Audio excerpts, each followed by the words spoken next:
may GSIS kung saan pupunta ako si Diwata. Dahan-dahan, hindi. Ang daming kotse. Oh, wait, dahan-dahan mo lang. Oh, ayun oh, ito yung pwesto ni Diwata. Ang dami na, oh, konti lang ang tao yata ngayon ah. Ayun, yun guys. Yun yung sa kay Diwata. Ito ba yun? Teka, mali yata. Ah, bungad pa lang to. Nakita nyo yung daming kotse sa... Taksan! Kotse to eh. Ito na guys. Ayun, nakita nyo guys. Yan. Yan ang pwesto ni Diwata. Diretso mo. So, ito tayo. Pupunta sana kami, kaso subukan lang namin. Kumain na kami sa labas eh.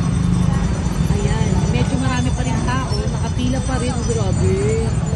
Guys, nakita nyo yung pila. Ayun oh. Sa kay Diwata oh. Hindi tayo makapenetrate. Ayun, itong nga ba ng pila. Hindi kaya guys, hindi kaya. Ito lahat to kay Diwata to. Lahat to? So lahat to, hindi kaya.